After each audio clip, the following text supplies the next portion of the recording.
Happy Sunday, everyone. Welcome to Take 5. I'm your host, Carla Salinas. This morning, we're talking about organ donation.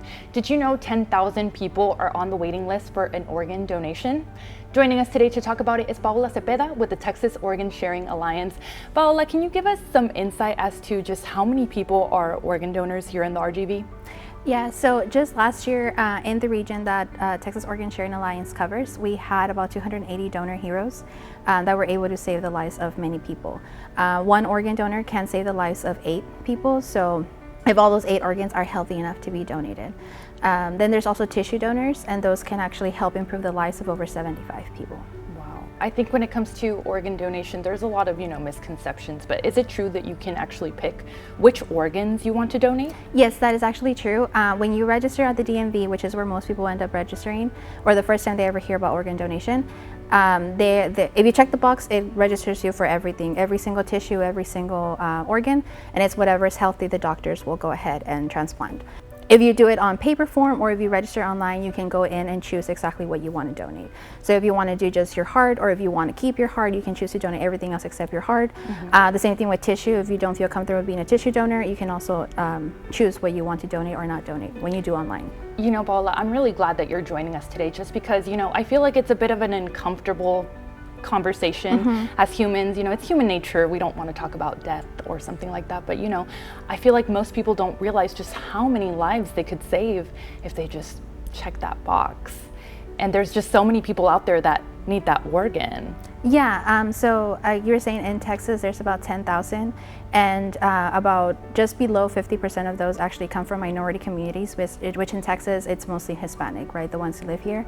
But then when you also look at the statistics, it's also Hispanics who don't want to register. And that becomes an issue because genetically you're more than likely to match with someone who's of the same genetic background as you. So a Hispanic is more likely to match with another Hispanic. So if we're not the ones, if we don't register, then our people who are the ones who need them are also not getting those organs that they need. So if someone watching this right now wants to become a donor, how can they do that today? Yeah, so they can go to our website, www.tosa1.org. All the information will be on there, testimonials from donor families and recipients themselves as well if they want to learn a little more, but they can also register on there. When they renew their license, that's another option. They can also go to Donate Life Texas. That's another website that is the entire registry, and they can also register there as well. Thank you so much for joining us today, thank Paola. you for having me. Take 5's Heather Arevalo Flores joins us now with a man whose daughter saved 6 lives with her organ donation in today's Empowering the RGV.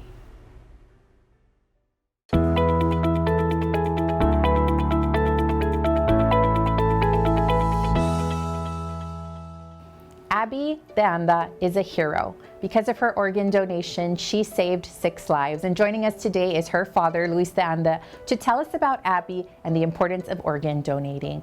Luis, thank you so much for being here today. Thank you for inviting me. So tell us about Abby. She was athletic, outgoing. She got to a point where she said, "Dad, I want to do cheerleading no more." I said, "Why?" "But I want challenges." So she got into sports and she did very well.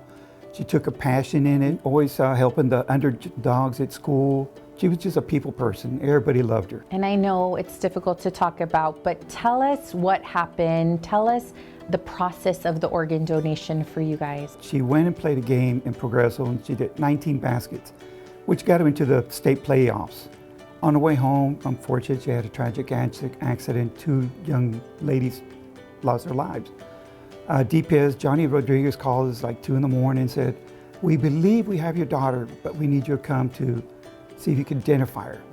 And so I got up, went with my family, my daughters, and went to Progreso. There we found that they had already taken her by helicopter to Harlingen Baptist. There is where the process, we saw that it was hard, reality hidden in. It went for 3 days or so. When they finally said that she was brain dead, they did the test, poking the fingers, the toes to see if there were any reactions. There was no 0 brain signals at all. So she would have been a vegetable, only surviving because of the machine. She had shared with us that she wanted to be an organ donor if anything ever happened. And I said, "Well, we want to complete her wishes," but I didn't know how my wife was going to respond to that. She didn't want to bury her when somebody could use her organ. She said, "I want her to be able to live on." So now we have a comfort knowing that we could be walking around and there's 6 Abbies walking around, to say. The youngest was a 9-year-old girl. The oldest was a 60-year-old lady. When my wife found out that she was going to get her heart, she goes, why would they give a heart to a lady who's 66-year-old? I asked my wife, what you have done to have your mother that passed away when she was 58? I've done anything. Somebody's getting their mother back. And she was comfortable with that. So that was some of the process. We don't know the impact of giving our organs to other people. Someone might be doctors and now they're saving other people's lives. So yes, it's not just 6 people's lives, they've affected more afterwards. It's like a tree, just keeps continuing throwing seeds out there and growing. And what would you say to somebody who's on the fence, who's not sure that they want to become an organ donor? What would you say to them? Don't hesitate, sign up. It's not that the case that everyone that signs up will be an organ donor, but if there's a possibility, the list is humongous. 20 people die daily in Texas alone. Just sign up, be an organ donor, make a legacy for somebody. Thank you again, Luis. If you want to register to become an organ donor, you could do that at the Texas Organ Sharing Alliance website. Coming up, Trista and Millicent go camping for the day. You don't want to miss their outdoor adventure when Take 5 returns. Follow us on social media at take5.krgb.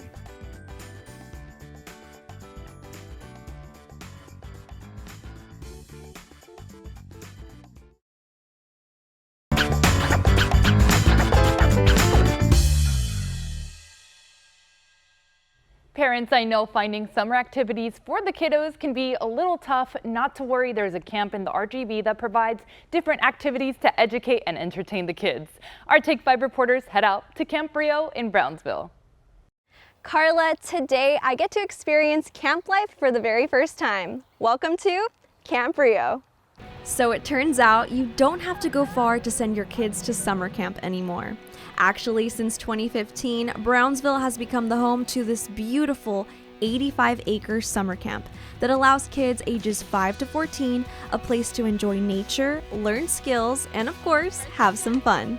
Millie and I decided to use the buddy system and we're ready to enjoy our first day of camp. But we had to meet our camp counselors first. Hi, my name's Annalie Lewis and I'm the Summer Programs Manager at Camp Brio. I run summer camp during the summer. Starting May, we do our staff training. In June, we receive our campers. We run a day camp and a overnight program. So my name is Maya Rasmussen. I'm the outdoor manager and I help schools come here during the school year to have a field lesson, and so we provide different activities and a lot of fun to our campers during the school year.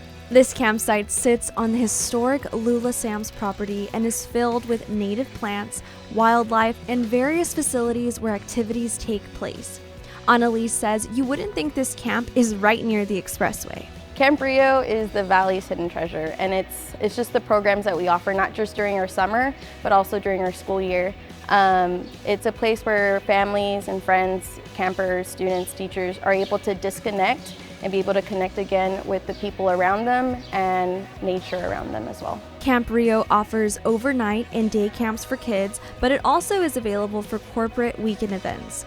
They have been accredited by the American Camp Association, which means their practices are very safe. And what is camp without some fun? We have over 20 activities to choose from. It's kind of age appropriate, but some of our favorites are canoeing, archery, we do a little bit of gardening, and we even do like nature hikes and things like that.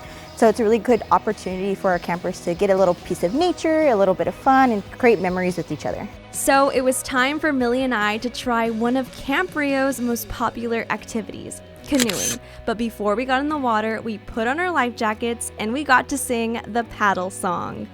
I want a canoe, paddle, paddle, canoe, paddle. I want a canoe, paddle, paddle, canoe, paddle. I want a canoe with you. Can you canoe with me? Woo! We did it! And with the paddle song sung, we knew as first-time campers, we had to use teamwork to embark on this long journey. Let's go, Billy! I think you need to be on my side too. Yes! Excellent communication!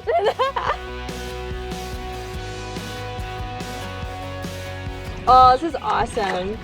This is beautiful. I'm obsessed. Oh my god, did you see that fish over there? Yeah! We're turning.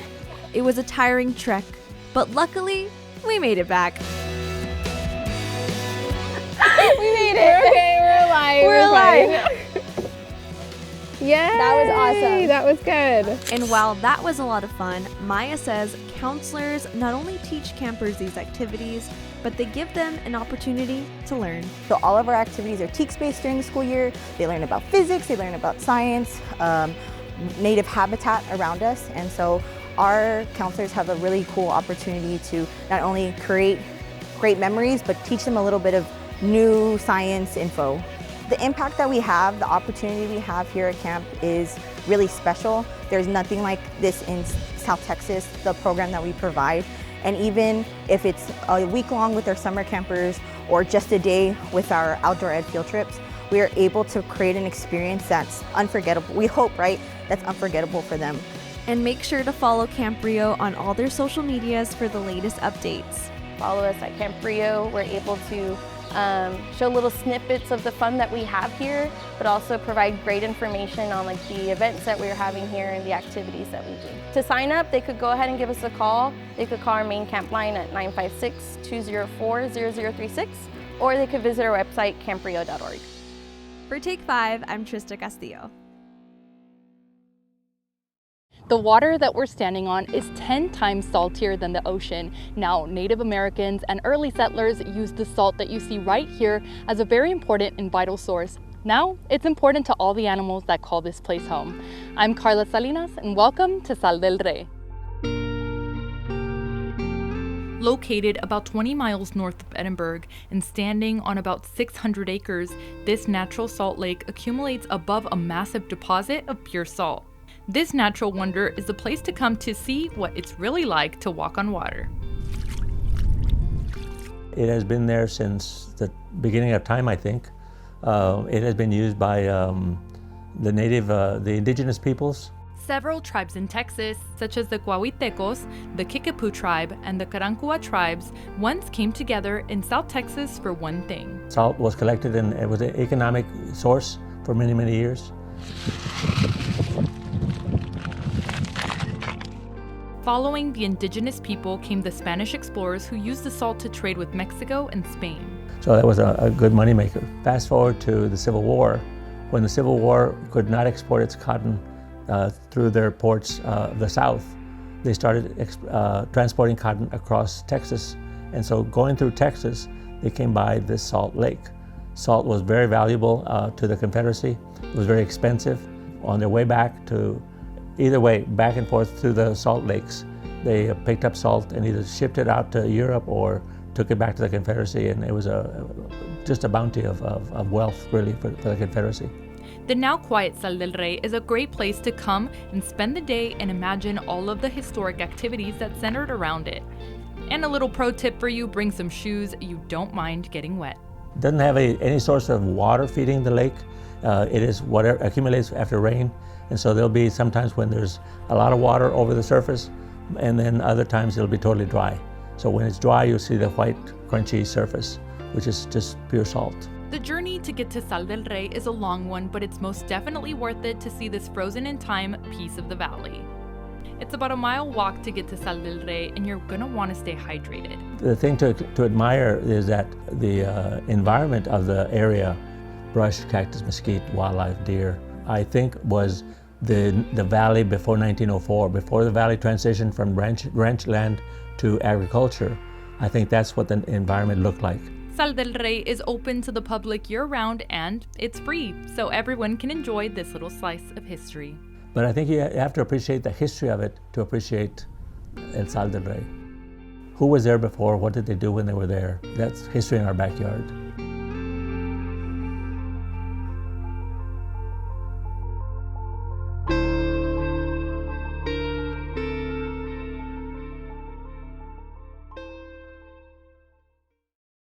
Raspas are the best way to beat this Texas heat, and our Trey Serna joins us next to tell us all about this iconic raspa stand on our Made in the 956 Extra in just 2 minutes.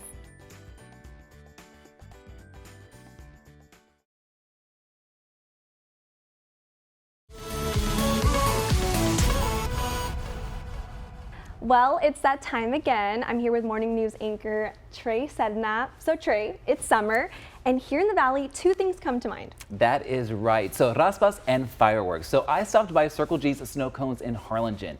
And get this, they've been in business more than 40 years. Elias Gonzalez and his wife Esther immigrated to the U.S. looking for the American dream. They saved up money and opened their first snow cone stand back in the 70s. Elias' son Eloy now runs the family business Circle G. And they have snow cone stands in the lower valley and fireworks stands in the upper valley. And they say they're just happy the community has supported them for so long. And they tell me that this snow cone stand in Harlingen is actually expanding. So they're going to build a bigger and better one in the same spot in the near future. No way. Yeah, really? So it's just really, I mean, and who doesn't love snow cones? I mean, it's just kind of a really cool, you know, they've been serving the community for so long. I know. Do they have chamayadas, things like that? Everything. Oh yeah, and aside from the snow cones, you're right. They have the Piccadilly snow cones. They have the corn in the cup. Just all the snacks that you can think of. Yummy. I love that. Well, where are they located? Yeah, so if you want to stop by, they're located at 1101 South Commerce Street in Harlingen. You can stop by, and the best thing also, it's a drive-through, so you don't have to wait in the heat. I know. You can drive on in and just get your snow cone. It's been so hot lately. I definitely need a snow cone. Definitely, yeah. Well, thank you so much, Trey. Thank you for having me. Awesome. When Take 5 returns, we're telling you all about this nonprofit organization whose mission is to help out those in need. How you can help next.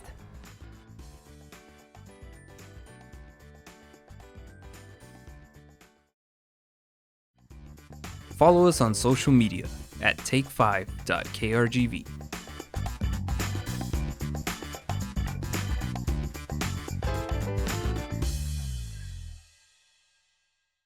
RGV Little Elves is a nonprofit organization whose mission is to bless the children and families of the RGV during times of need.